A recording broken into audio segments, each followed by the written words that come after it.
bujang, anak bujang Jambi. Bujang, bujang, bujang, segera benah diri. Bujang, bujang, bujang, kebanggaan negeri. Bujang, bujang, bujang, masa depan Jambi.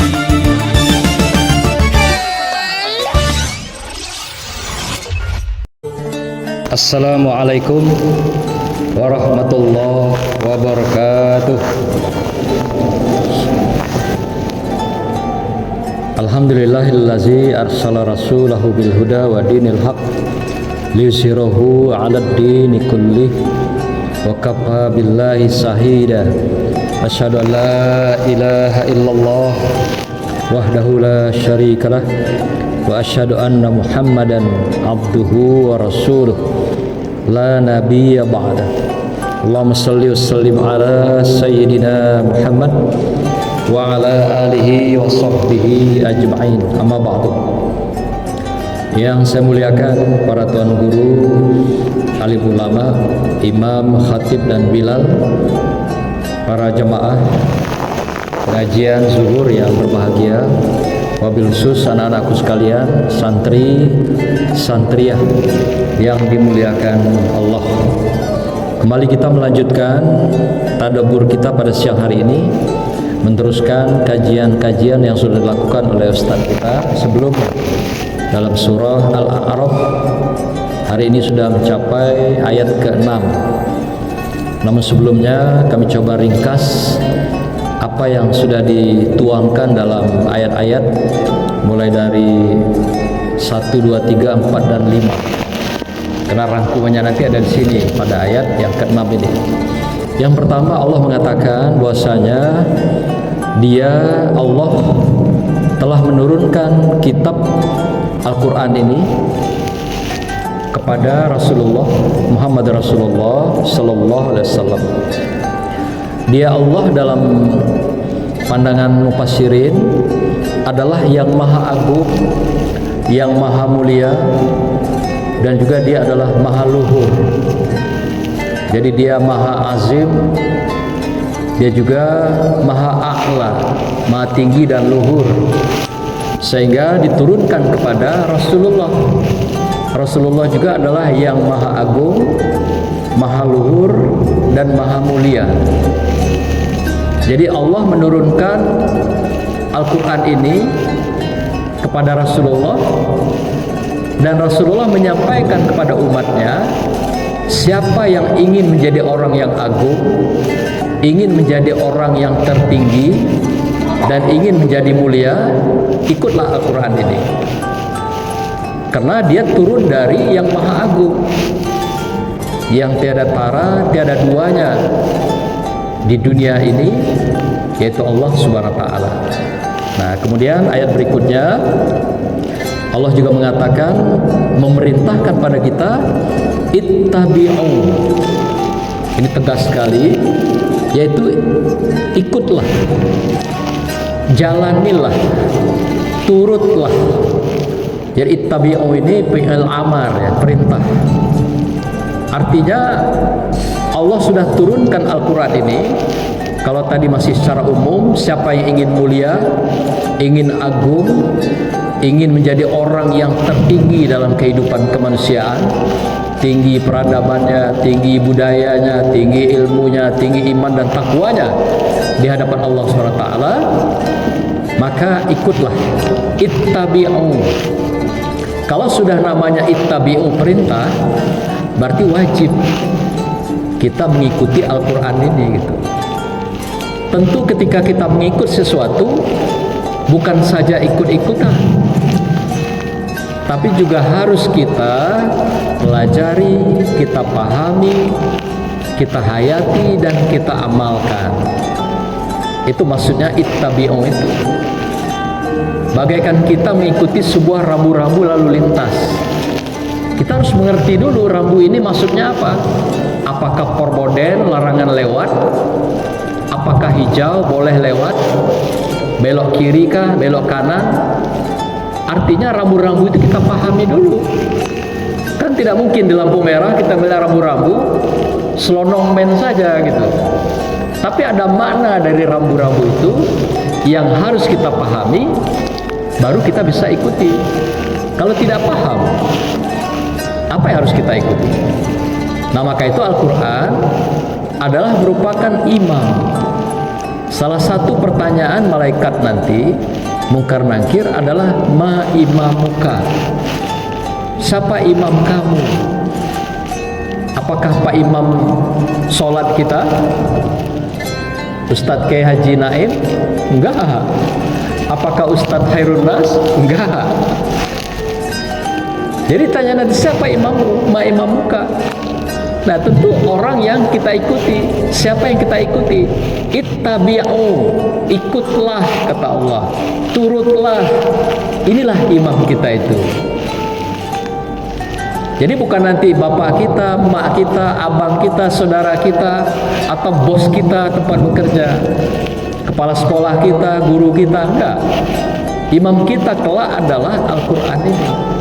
Maka itu Allah sangat tegas mengatakan ittabi'u, ikuti dia.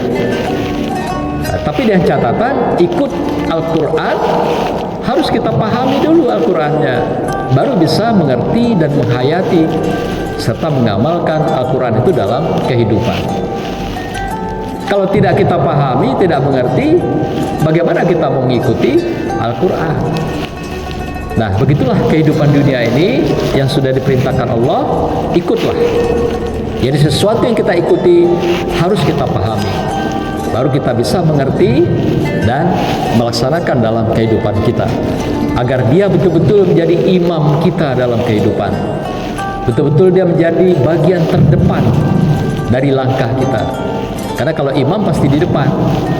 Kalau kita di depan imam, bukan imam dia namanya. Kalau kita di samping imam, bukan juga imam. Kalau imam berarti dia di depan, kita di belakang. Berarti kita mengikuti apa yang dibawa, ditunjukkan, dan kita diperintahkan oleh imam itu. Inilah makmum jamaah yang sami'na wa ata'na, yang patuh dan taat atas perintah Allah SWT. Berikutnya apalagi dikatakan bahwasanya Allah sudah berikan Al-Quran sebagai jalan kehidupan, hudan linnas. Kemudian Allah sudah perintahkan ittabi'u, jelas sekali. Tapi kita menolak untuk beriman dengan Al-Quran, beriman dengan Allah, beriman dengan Rasulullah. Pada ayat 4 itu dikatakan, tapi menolak, tidak mau beriman dengan Al-Quran ini gitu, tidak mau beriman kepada Allah. Maka apa yang terjadi? Allah binasakan mereka, Allah siksa mereka di dunia, Allah azab mereka di dunia. Jadi segala cara Allah berikan. Apakah Allah goncang bumi ini dengan gempa, dengan air, dengan angin, macam-macam?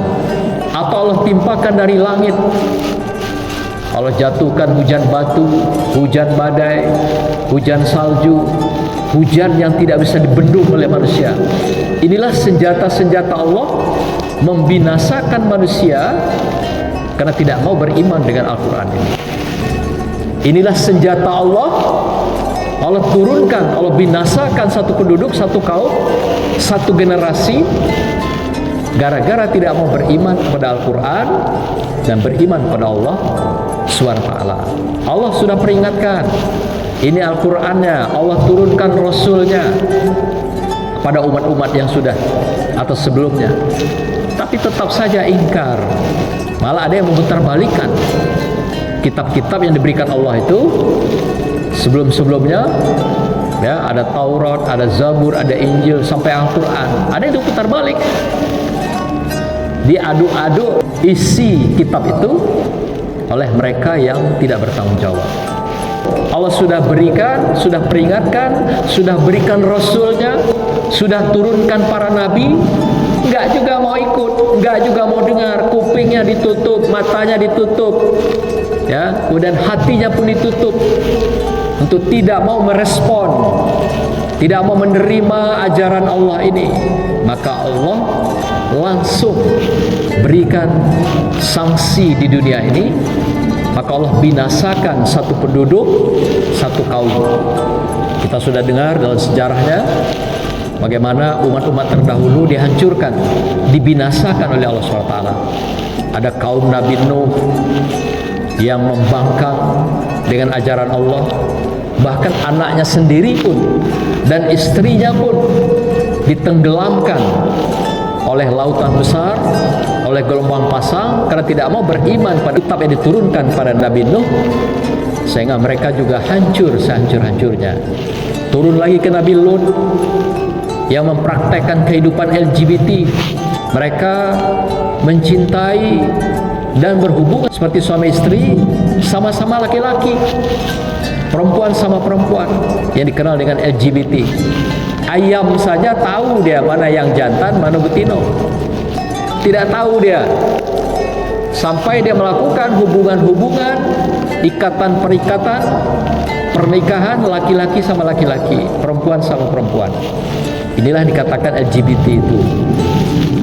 Sehingga dengan cara-cara demikian dibenci, dimurka oleh Allah. Dihancurkan juga kaum Lut ini. Sampai lagi kaum Ad, sampai kaum Yahudi sendiri yang telah diperingatkan hari Sabtu. Dalam Quran dikatakan kamu jangan turun melaut, diperintahkan begitu. Tapi mereka juga keras kepala, ingkar, turun ramai-ramai ke laut hari Sabtu yang dikenal dengan hari Sabat. Nah, akhirnya apa waktu itu? Allah berikan tsunami pada mereka. Mereka gulung semuanya, masyarakat Yahudi itu, sehingga mereka bergelimpangan menjadi mayat. Begitulah Allah sudah memberikan peringatan-peringatan, dan peringatan itu tidak diindahkan oleh kaum-kaum terdahulu. Maka itulah akibatnya Allah binasakan mereka. Kapan mereka dibinasakan waktunya, dan akan berulang hari ini. Allah katakan di sini, pertama pada malam hari, ketika kamu beristirahat.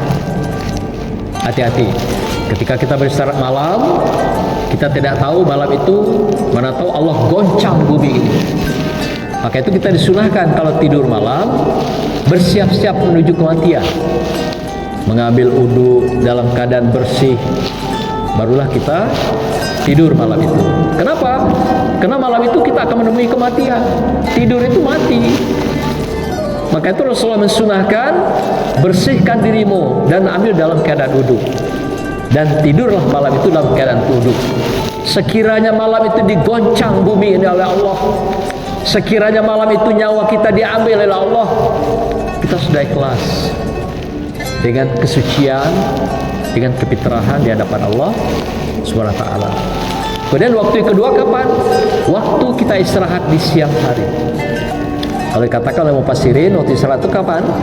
Sekitar jam 11 sampai jam 2 siang. Nah, ini orang-orang kadang beristirahat mengabaikan waktu sholatnya. Ada yang nggak sembahyang, nggak sholat. Jadi kalau bekerja biasanya kan para tukang kita, ahli kita jam 11 atau setengah 12 istirahat sampai jam 1, jam 2. Ternyata itu waktu yang rawan, di mana Allah menghancurkan kaum-kaum terdahulu dalam memberikan sanksi, menghancurkan penduduk-penduduk yang ingkar pada Al-Quran dan ingkar pada Allah Subhanahu wa taala. Maka itu waktu siang, zuhur itu, waktu istirahat itu adalah waktu-waktu yang sudah Allah janjikan saat-saat Dia memberikan siksa dan azab kepada umat-umat terdahulu. Dan kita juga melihat, coba dikilas balik sejarah kita, kapan Allah berikan musibah di tanah air kita. Kalau siang tentu jamnya segitu, kalau malam di saat kita tidur terlelap di atas waktu Isya ke atas. Silakan dicek sejarah bagaimana Allah memberikan azab dan sanksi ini di tanah air kita, persis waktunya seperti itu. Kami ikuti beberapa waktu-waktu yang Allah berikan peringatan pada masyarakat, umat, ternyata adalah dua waktu itu. Siang hari waktu istirahat, siang, dan malam hari ketika kita istirahat dan tidur terlelap di malam. Nah, Bapak Ibu sekalian, hadirin, inilah Allah ingatkan kita bahwasanya setelah Allah ingatkan mereka, Allah azab, Allah binasakan, barulah umat-umat ini sadar mengatakan bahwa ya Allah, kami sudah zalim pada diri kami sudah melakukan perbuatan kejahatan, kami sudah melakukan perbuatan dosa. Itu ayat kelimanya dari Al-A'raf. Ya, tapi apalagi nasi sudah jadi bubur. Memang penyesalan selalu datang di akhir. Ketika sudah dihukum, sudah disiksa, sudah diazab, baru seseorang menyadari bahwa itu salah. Nah, maka itu Allah ingatkan kita, jangan sampai setelah azab datang, siksa datang pada kita, baru kita mau sadar. Jangan sampai azab itu tiba menghujam diri kita, memusnahkan kita, menghancurkan kita, baru kita mau sadar. Seperti dinyatakan oleh surah Al-A'raf ini. Setelah mereka dihujani dengan berbagai musibah, bala, bencana, kaum-kaum ini baru mereka sadar, ya Allah, kami sudah melakukan kezaliman, kami sudah melakukan dosa. Tapi apalagi? Allah sudah hancurkan penduduk itu, penduduk satu negeri, dan juga mereka sudah siapkan ganti dengan generasi yang baru, penduduk yang baru yang lain. Hadirin berbahagia, hari ini kita akan lanjutkan ayat yang ke-6. Ayat ke-6 ini, kalau tadi 1 sampai 5 Allah peringatkan kita dengan Al-Quran, Allah ingatkan kita dengan musibah yang Allah timpakan ketika kita hidup di dunia. Pada ayat ke-6 ini Allah akan peringatkan kita bahwasanya ini adalah sanksi yang merupakan siksa-siksa atas diri kita ketika nanti di yaumil akhir. Jadi ayat 1 sampai 5 itu lebih kesannya adalah azab-azab ketika orang membangkang Al-Quran ketika hidup di dunia. Ayat 6 sampai 9 itu menceritakan tentang adalah bagaimana azab-azab di akhirat. Hari ini kita bicarakan hanya cukup satu ayat saja, yaitu ayat ke-6. Di biar Ustaz yang lain melanjutkan 7, 8, dan 9. Itu semua adalah merupakan pernyataan Allah, informasi Allah tentang azab-azab yang kita terima di akhirat akibat membantah tidak mengikuti Al-Quran sebagai imam kita dalam kehidupan. Apa Allah katakan di sini? A'udzubillahi minasyaitonirrajim. Bismillahirrahmanirrahim. Falanas alannal lazina ursila ilaihim walanas alannal mursalin. Maka pasti kami akan tanyakan kepada umat yang telah mendapat seruan dari rasul-rasul sebelumnya, dan kami akan tanyakan pula kepada para rasul yang telah menyampaikan pesan-pesan Al-Quran kepada umat-umat yang terdahulu. Nah, apa maksud ayat ini dari pandangan mufassirin tentang apa yang sudah dikaji ini? Pertama adalah di sini ada pa. Pa itu menunjukkan itu merupakan kelanjutan dari ayat-ayat sebelumnya. Ada juga lamnya. La di sini adalah menunjukkan taukid.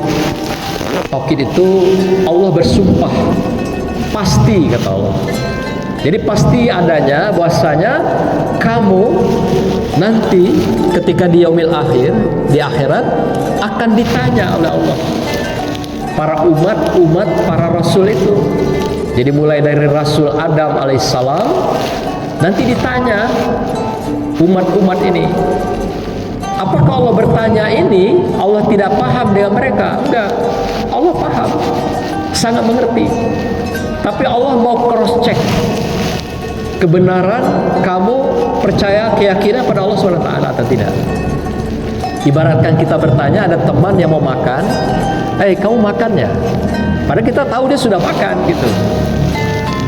Atau ada teman yang sedang belajar, lalu kita tanya, kamu belajar ya? Padahal kita tahu dia pegang buku dan belajar.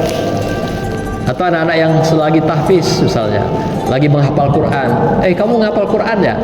Padahal kita sudah tahu dia sedang menghafal Al-Quran. Begitulah Allah menanyakan kita nanti umat para rasul ini, termasuk kita umat Rasulullah SAW, ditanya semua apa yang kita lakukan dalam kehidupan ini. Di sini lebih istilahnya adalah palanas alan.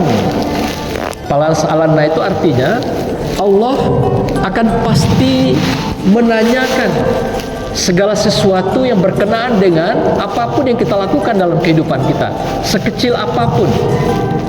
Boleh dikatakan kalau hari ini kita contohkan, kita akan putar nanti video kita mulai dari awal kehidupan sampai usia kematian kita.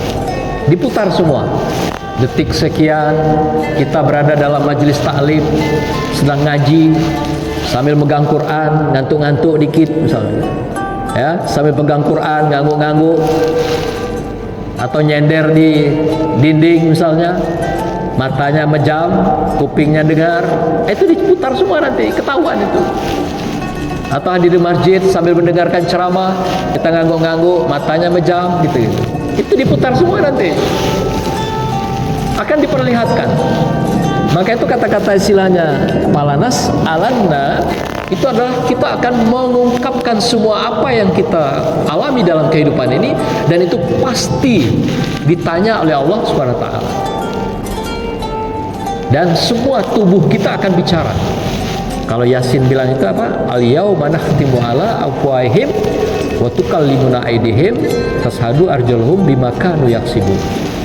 Pada hari itu, di mana nanti mulut kamu dikunci, semua organ-organ indrawi kita ini dikunci, dibelenggu, tetapi semua tubuh kita akan bicara. Rambut bicara, turun ke bawah, dagu bicara, dada kita bicara, tangan bicara, semua akan melaporkan kepada Allah SWT tentang apa kejadian yang sudah kita lewati di muka bumi Allah ini. Tidak ada yang terlewat satu detik pun dari rekaman Allah terhadap apa yang kita lakukan di dunia ini. Apakah perilaku kebaikan, kesolehan, atau juga perilaku kejahatan dan kemungkaran. Semua terpantau dengan baik, semua terekam dengan baik. Maka itu barang siapa pamay ya'mal misqala dzarratin khairan yarah wa may ya'mal misqala dzarratin syarran yarah. Jadi barang siapa yang melakukan kebaikan seperti pun walaupun hanya sebesar debu, itu pun akan kita lihat kebaikan itu. Dan ataupun juga kejahatan sekalipun sebesar debu, semuanya akan diputar, diperlihatkan pada kita pada hari itu. Jadi dipanggil dulu oleh Allah, nanti umatnya dulu ditanya, udah sama-sama melihat videonya, kita gak bisa bantah. Pasti kita bilang, ya Allah, benar aku sudah melakukan itu, aku sudah mencilok, aku sudah mencuri, aku sudah berdusta, aku sudah berbohong, aku sudah menyakiti teman. Itu kita nggak hanya bisa ngomong begitu, karena nggak bisa dibohongi gitu. Semua terekam dengan baik dari apa yang kita lakukan dalam kehidupan kita. Nah, jadi diputar semua. Nah, yang kedua, barulah Allah juga akan minta, Allah akan juga tanyakan kepada para rasul yang telah menyampaikan pesan-pesannya itu kepada umatnya, baik Rasul Adam, kemudian Nuh, Idris, Saleh, Ibrahim, sampai terus nanti ya ke Daud, sampai terus lagi ke Isa, sampai Nabi Muhammad sallallahu alaihi wasallam, semua akan dipanggil, ditanya. Nah, kalau maksudnya Rasul dipanggil ini, kan mereka tidak ada yang berbohong, tidak ada yang dusta. Para Rasul adalah orang-orang yang semuanya pasti amanah. Dalam mereka apa itu? Adalah mengangkat derajat dan kemuliaan mereka di hadapan Allah dan di hadapan umatnya. Bahwasanya Rasul ini sudah menyampaikan, Rasul ini sudah mengemukakan semua pesan-pesan Allah pada kita semua. Tapi dasar kita yang selalu goyah dalam kehidupan, al-imanu yazidu wa yanqus, iman itu pasang surut, hati juga pasang surut, sehingga kadang naik turun. Ya, naik turun itulah yang membuat kita kadang-kadang terjebak di dalam kezaliman dan kemungkaran. Rasulullah bersaksi nanti, para rasul sebelumnya bersaksi pada umat-umat mereka masing-masing pada zamannya gitu. Nah, kemudian dipertanyakan pada rasul-rasul ini apa yang sudah dilakukan oleh kaumnya, umatnya. Allah menyaksikan, Rasul bersaksi atas apa yang sudah dilakukan oleh kaumnya masing-masing, termasuk umat Islam dan kita semua yang sudah melakukan semua kehidupan pengabdian kita di dunia. Apakah pengabdian kesalehan atau pengabdian kezaliman dan kemungkaran di hadapan Allah SWT. Maka itu ayat-ayat berikut nanti dikatakan setelah itu kita ditimbang. Kalau timbangan dunia melihat keadilan, kalau timbangan akhirat tidak, bukan melihat keadilan, tapi mengukur berapa besar kebaikan dan kejahatan kita. Kalau nanti yang baik itu kesalehan kita lebih banyak, kita digiring oleh para malaikat kepada surganya Allah, Jannatun Na'im.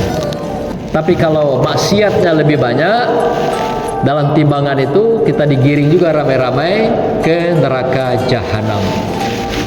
Di dalam kehidupan kita kelak setelah hari berbangkit, di yaumil akhir, yaumil hisab, yaumil qiyamah. Nah, hadirin yang berbahagia, inilah yang kita bahas pada ayat ke-6 ini, bagaimana kita diberikan sebuah keputusan akhir. Apakah kita dieksekusi masuk surganya Allah, atau juga kita akan dieksekusi masuk nerakanya Allah. Dan semuanya akan kita pertanggungjawabkan, akan kita berikan jawaban-jawaban, seluruh fisik kita akan bicara, disaksikan oleh Rasulullah Sallallahu Alaihi Wasallam. Semoga kita semua tetap dalam rahmat Allah, berkah Allah di sepanjang hayat dan kehidupan, sampai kita diantarkan insyaallah menuju husnul khatimah insyaallah. Subhanakallahumma bihamdika la ilaha illa anta astaghfiruka wa atubu ilaik. Demikian, wassalamualaikum warahmatullahi wabarakatuh. Bujang, bujang, bujang, masa depan jamin.